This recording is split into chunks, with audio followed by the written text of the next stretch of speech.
Hi, George. Hi. Hi, Luke. What is your full name and when were you born? Full name Cornelius George Werner. Born 10 September 1956. Mtata. Well, my father is originally from Costa. He was an attorney.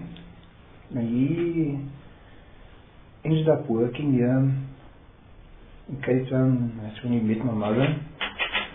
Around about the time of my birth, he started a practice in Flagstaff. How old were you when you came to Cape Town? I would have been about, say, 3, 4. Annually, we'd go and visit family. Our family from my father's side were kind of scattered through the Eastern Cape and KwaZulu-Natal. Every Christmas, the December holidays, we'd go and visit some family up north. I felt that by the age of 10 years old, I'd moved quite a lot through South Africa because of that, which was cool, because I ended up seeing a lot of South Africa, and besides that I saw firsthand the different cultures in South Africa, which was quite interesting. I didn't realize that I was seeing this diversity at that age. It didn't strike me. It was only later in my life that I said, wow, that's quite a diverse multicultural upbringing, whatever. Yeah. So your parents, were they particularly religious, or were they from a particular kind of from my mother's side, my grandfather, maternal grandfather, he started out as a Methodist minister, and early 1920, because of politics, he broke away and started his own church. The church still exists. It's called the Volkskerk van Afrika. The mother church was in District 6. The mother church is now in Stellenbosch. The story goes that his gemeente. What is his name, by the way? Joseph John Forbes. So he was quite a well-known District 6. I know even the Maya Buya Center wanted some EWC. At one stage wanted some memorabilia as well. So he probably was well-known, I don't know. Yeah. And he was apparently a musician as well. He played something like 21 instruments. Things like oboes and double lead, violins. And I know I had this aunt who was older than my mother, and she played quite a lot of instruments, something like 6. Now that I knew for myself. She played piano, guitar, ukulele, things like that. And my mother played the piano, and she actually taught music and art. She was a primary school teacher. Yeah. She taught piano, choirs, and that would probably be where my early music influences came from. When the Beatles arrived, she noticed that there was some content in their music. So although she comes from the Bach, Beethoven and all that, she actually found some useful content. So she would buy us these 7 singles. Every month, there'd be about 2 or 3 new. Yeah. Our first movies that she took us to were musicals. Elvis Presley, Fred Astaire, and then the Beatles came out with Hard Day's Night, and we went to see that, and that actually made I think for me that movie was quite a huge influence on me. Very early, we also went for piano lessons. My sister and I, but I had done the piano lessons very early. Where in Cape Town was this? Where are you living at that time? We are staying right now. We've been staying there since probably 73. Is it the same house? Yeah. Okay. 73. Wow. 63, sorry. Yeah. We moved to 63. We were initially staying out in Rondebosch. We were moved out of the forced removal. Yeah. Yeah. So we ended up in this place which was quite the area where the roads weren't made, the infrastructure was quite sparse, and the housing was quite sparse as well. And the neighborhood was quite a very close neighborhood. And down the road there was a guy who was into karate, and he was a wrestler, and I became his bad boy. So he was a terrible wrestler. Yeah. You mean he lost all the time? Yeah, but later I did discover that was actually his role to lose. Oh. His name was the Brute. But this guy, thrice a week, go up to him, and we'd go jogging. He was very sporty, and then when we get home, then he would take out these jazz albums. And a whole stack. The first time I'm hearing Oscar Peterson and Duke Ellington and Dizzy Gillespie. So he was actually let's say my introduction into jazz. Wow. Through the Brute. Through the Brute. What is your profession, I suppose? What would you know about that? Okay. Well, let's say from income, it would normally be around 50-50 performer and educator. Straight out of high school, I actually stopped music when I left high school. I was performing in bands, say, since the age of 16. Actually earning money. Yeah. 50 cents a gig. Because of that 50 cents a gig, I didn't see it as a career. Yeah. Oh, music was never going to be my career. That I didn't see it as just a part of one of the activities like cricket. So it was just one of those activities that you kind of liked, and you don't see it as a career. When I was in high school, I decided, okay, I ended up working for Telkom. They taught me, I was doing telecommunication. And I ended up after... How old were you at this stage? 18 years old. Okay. So you just left school? Yeah. Okay. And I mean, the job just came to me, the training and things like this offer just happened to me. So I had 3 years of training, and then I started working for them, and I started teaching. So I was teaching telecommunication, electronics, but I had this contract, a 6-year contract with them. So that was actually February I resigned from them. I'd left them. So I went to UCT to study music. Computers. And within my second year, I was dead broke. I was looking for a part-time job, and the only job I could get was as a piano player in a band. Okay. I ended up playing with people like Issy Aradin, who was a guitarist in Pacific Express. He offered me a job, and then we started doing the hotel circuit. I thought when I used to look for people as building blocks in my music development. Yeah. Musical development. I was always looking for guys who knew more than I. Yeah. And I was an admirer of Issy and Pacific Express in the 70s. So I thought I was going to end up playing some jazz rock type of thing with Issy, and it didn't work out that way.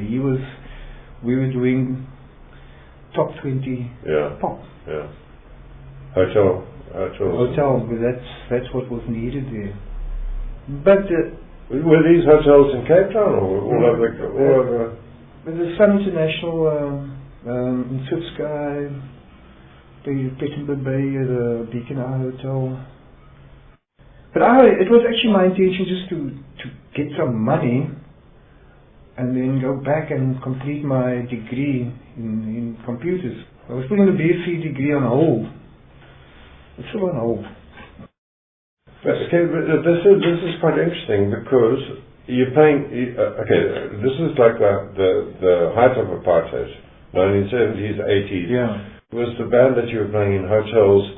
Was it a multiracial band, or was it was a coloured? Were you limited to only playing with other colours, or? Yeah, but the audience was multiracial. But the weird thing is that we were playing in Swiftskye at that moment, which was the Republic of Swiftskye. Yeah. So it was supposedly another country.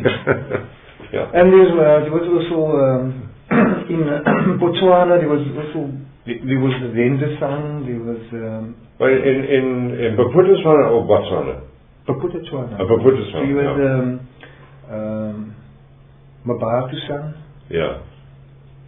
And in Bophuthatswana the main one was actually Sun City. Yeah. So I was actually working in South Africa, but in another country. Yeah. There would be these borders. Yeah. You're now in South Africa, you're now in Swiftskye, you're now in South Africa. Yeah.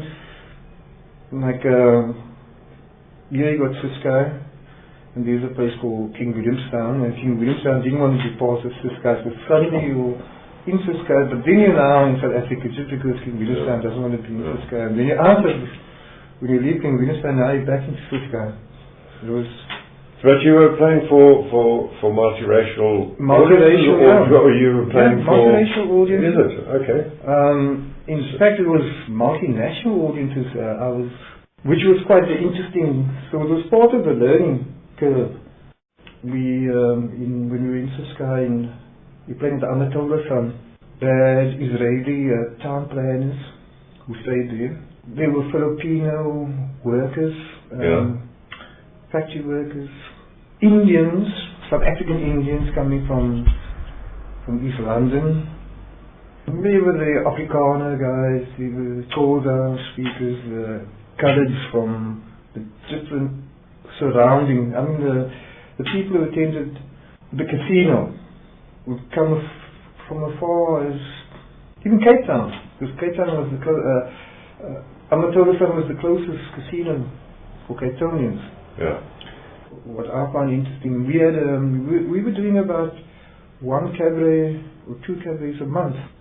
What I learned was how to start to read audiences. Yeah. Because we had this mishmash of nations, peoples, and Issy was quite a hip guy. He really knew how to read audiences. But you also performed in South Africa proper. I mean. Yeah. And so, when you were performing in South Africa, the audience was not multiracial, or were they? The actual politics was becoming more hectic at the time of the Rubicon speech and that. Yeah. What I noticed that the average people becoming more vlug, they obviously could see that the climate has changed, that you can't oppress this person in London. So I was playing in Pettenberg Bay for 6 months. And that was South Africa proper.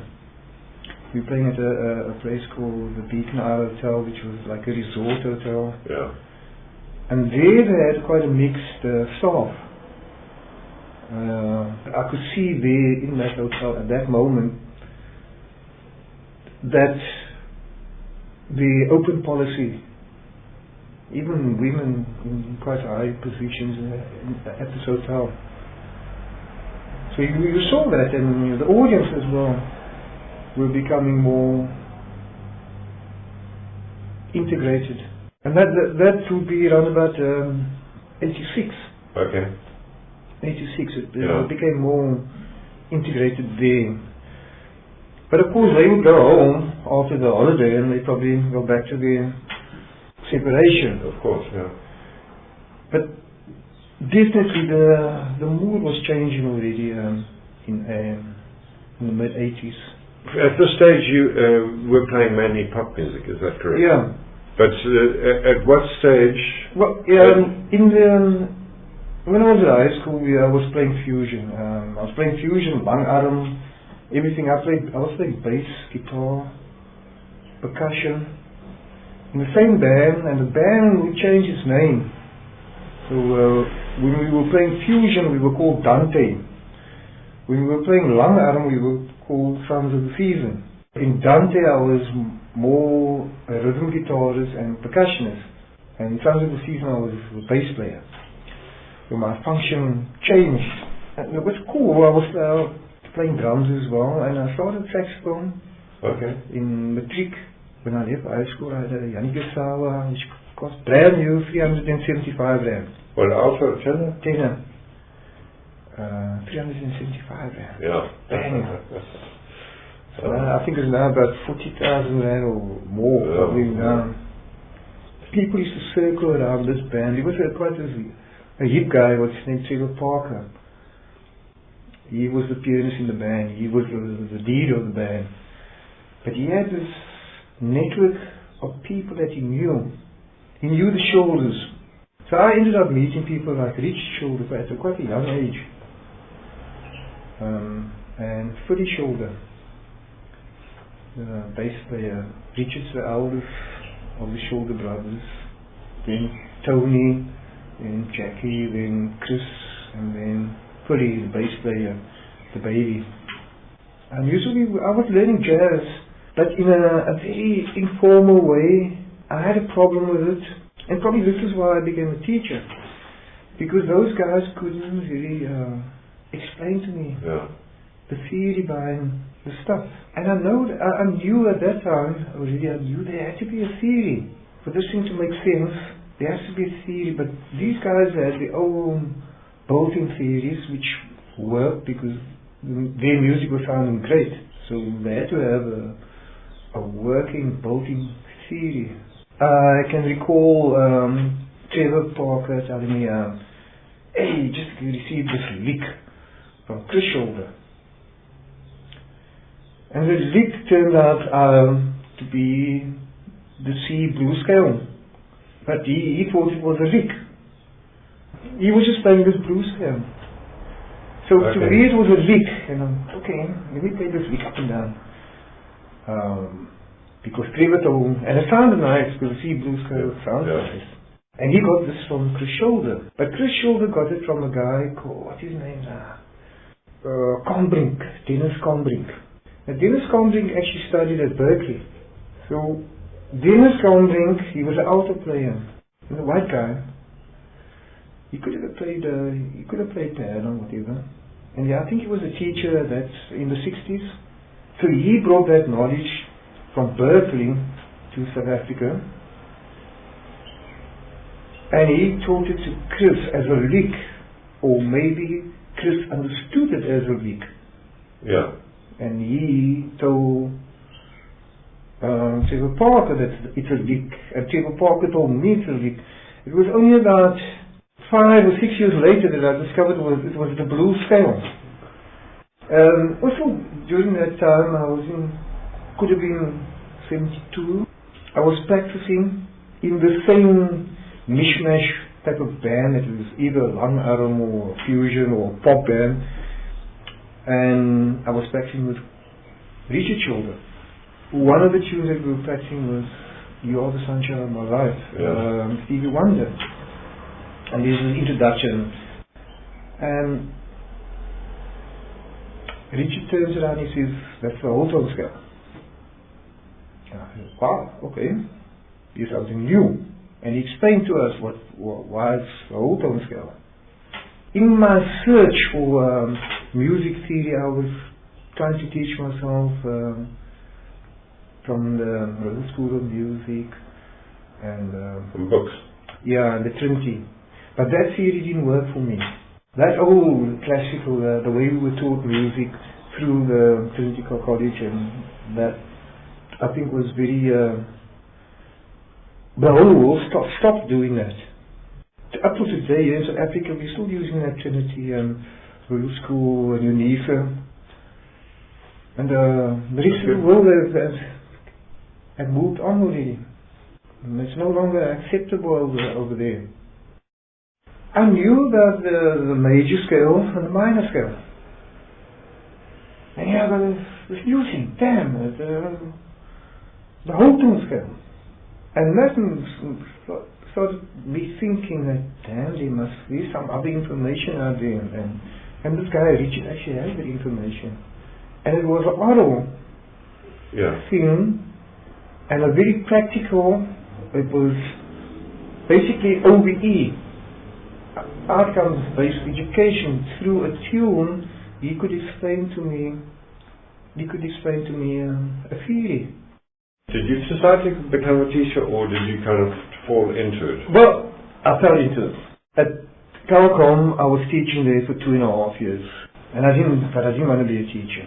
And I returned to Cape Town in about the start of 87.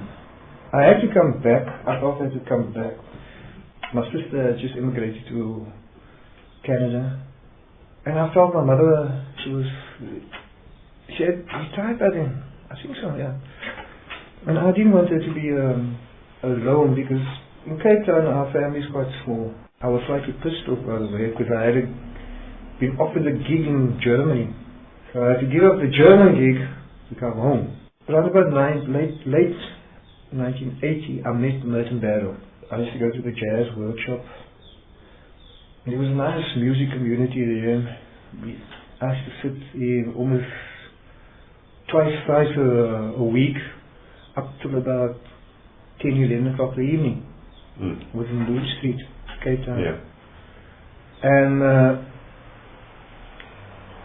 this is where I met people like quite interesting guys. Soft Landing, Nick Carter. The Genuines started coming there, and what's this guy? He teaches at TUT, Kevin Davidson. I ended up playing in the ensemble, quite a hectic ensemble. Three alto saxophones, bass, drums and pianos. And I was quite... Because my first instrument was actually guitar and bass, and I just migrated to piano about 2 years before that. I was all this, we called it fly ship. There was so much written, it looked like fly shit on the paper. Kevin Davidson, his compositions, pages and pages, and quite avant-garde. I mean, there was this one piece which had kind of lines over the stage. I asked him, what the heck is these lines? He says, no, I need for you to karate the piano in those areas to that rhythm that I wrote. Yeah. So he wanted this ka-ka-ka-ka-ka. Yeah. But it sounded quite interesting. Then I was playing in ensemble with Merton. Merton had ensemble there, and there was a big band. I was playing in that big band. There was a guy called Andre Abrams, the bass teacher. And we hung out as well, and you'd go into the jazz workshop looking for a bass player, and you'd listen and, there's a nice bass sound coming out of that room. You walk in there, and then you introduce yourself later and say, man, I've got a band, I'd like to join. This was like the early 80s. Yeah. That was what was happening at the jazz workshop. And I got to know Merton and Cynthia fairly well. When I got to Cape Town in 87, I actually wanted to finish off my degree. And I didn't get a chance. I ended up playing in the District 6 the musical. Remember that mid-87, Merton was trying to get me to teach. I said, someone to teach and things like that. But towards the end of the year, the beginning of '88, I thought, well, okay, let me go and try out this teaching thing. So I went to mate and I said, okay, let me try it out. So that's how I got into the teaching. Yeah. And I found that I learned more when I was teaching, because now I need to teach something, then I go and read up on it and to make sure that I have all my facts right. I ended up trying to teach people the way I was taught, OBE method, and using tunes to explain theory. So because of that, I had to write out the tunes myself, transcribe it myself. And I always would want to find tunes which were very on the scene, in the air at that moment. Contemporary, that's the word, yeah. And a lot of the contemporary music, there was Elton John, Billy Joel, Michael Jackson, a couple other good artists which actually had some content. I could teach the kids music using contemporary pop music. So were the majority of students at the jazz workshop then children? That's 50%. And that 50% was mainly affluent white kids. I was learning. So I was transcribing music, which I used it later in life.